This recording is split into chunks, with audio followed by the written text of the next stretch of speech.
Let's say that the child picked a card and they see the character surprised, something surprises them. So they're walking through the forest. What surprised them? Let's say that, ooh, a bird whooshed down in front of their face. That surprised them.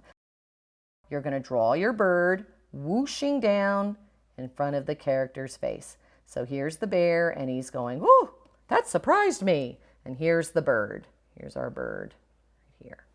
Notice they're fast drawings. That's an arrow of the bird whooshing down in front of the character's face. The student has now drawn a bird flying in front of a bear's face, which surprised the bear. Notice I've planned the ideas here, but now we have to go back and figure out how to make a sentence. So the ideas are being formed by drawing the picture. We help the students form a sentence. The bear jumped when a bird flew in his face. The bear jumped when the bird flew in his face. Or we could just go back and say, well, wait a minute, the bird is doing the action. Why don't we say a bird flew in a bear's face? We could do something of that sort. You decide whichever way you want to do it. Maybe we go back and we say, the bear jumped when the bird flew in his face.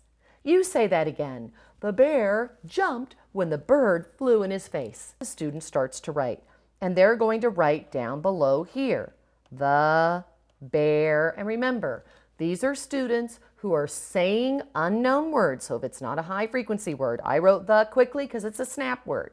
But if they don't know bear, what do? They say it slowly and they write down the sounds. Bear, bear, b, e, er. Now they're going to write down the sounds they hear by segmenting those sounds. B, er, bear. They're going to go back. The bear jumped, and they'll go back and write out those words in the sentences. If it's words that are high frequency words, they're going to write them down correctly as fast as a snap. If it's a word that they don't know, they're going to segment. Use slow mode, say it slowly, and then tap their fingers to identify each sound as they hear them in the word in left to right serial order, and then record them on the paper. That's how we write our story opening. You may be planning story openings with students individually. You may be doing it whole group. It really depends on the children. If they can manage planning together, if some kids are faster, then I tend to be more individual. Who's in your story? Draw the picture. Who's in your story? Who's in your story? Draw the picture. When and where is it happening? Draw that in that first box. I may be individually talking to students or doing it together. Again, it really depends on the group. When we go to our action box, I may be planning with each student their action. They draw the picture.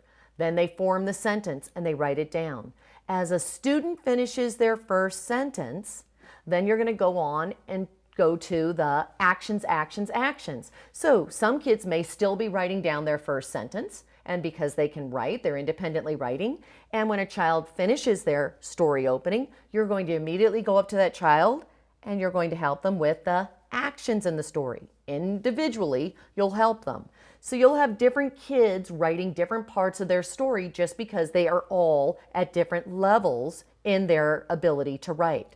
So I may have this child, we planned it already, where they said the bear jumped when the bird flew in his face. This child has finished writing out the beginning of their story. So now I have them turn the page and I'm going to walk through the second steps. So let's go through our second steps, the actions, actions, actions.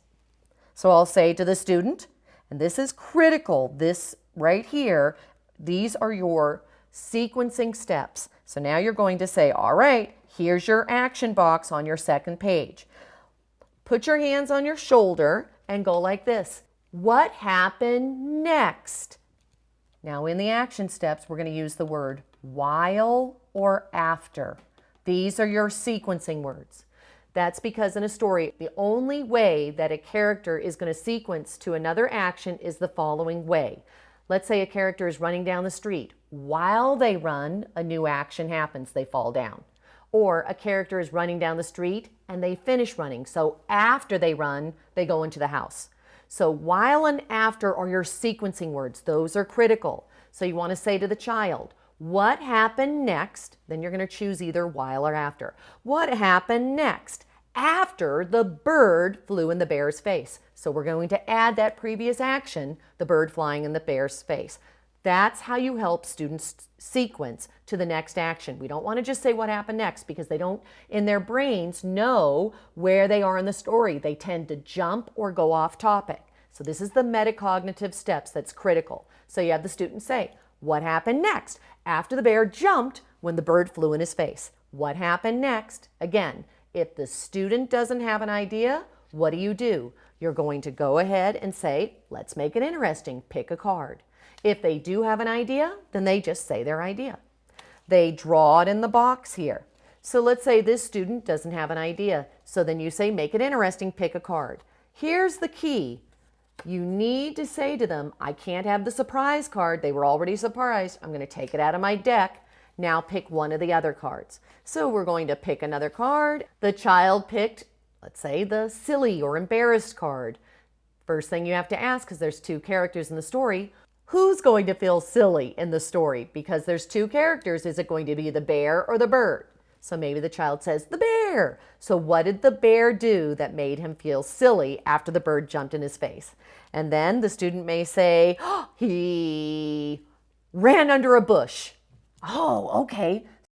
Draw your picture, and there's the bear, and he ran and hid in a bush. Look at him. He was all scared. Notice we're only drawing the picture. I'm not having the student form their sentence yet. That's critical. So they go back and now they have to repeat the first sentence. The bear jumped when the bird flew in his face. Who's doing the action here? So now as they're forming the sentence, I'm going to say, who's doing the action? The bear. Okay. Well, I don't want to keep saying the bear, the bear, the bear. Woo, woo, woo. Redundant, please. Redundant, please. Good writers aren't going to keep saying the same important words. The bear, the bear, the bear. So a bear is a boy. So what are you going to say now? He. All right. He, what did he do? He ran under a bush because he was scared. That's a great story. Say it again. He ran under a bush because he was scared. He ran under a thick bush so he could hide. Let's do that instead. Yes. So they come up with their story. They form the sentence. He ran under a bush to hide. Say it again. He ran under a bush to hide. Now write. So I'm helping a student plan it. Now they're going to go write it on their own. Our student wrote their second sentence. Again, they can write sentences independently, so they're writing, you're moving on to other children to help them plan the next part of their story. So notice in this example, he ran under a bush to hide. That's what the student decided to do. Now you'd have them turn their page and say, what happened next after he ran under the bush to hide? They would turn to their next page. Now you'll ask that student, you had an action, he ran under the bush. How about on this page, you have a reaction? Do you want him to think something or say something under the bush? You'll have the student decide whether the character is going to think or say something. Or maybe you could have the bird think something or say something. So the student decides, they draw a picture, then they form the sentence and write it down. You keep repeating these steps for each individual student until their particular story is finished. These are the steps of how to write a narrative beginner level story in small group with your students.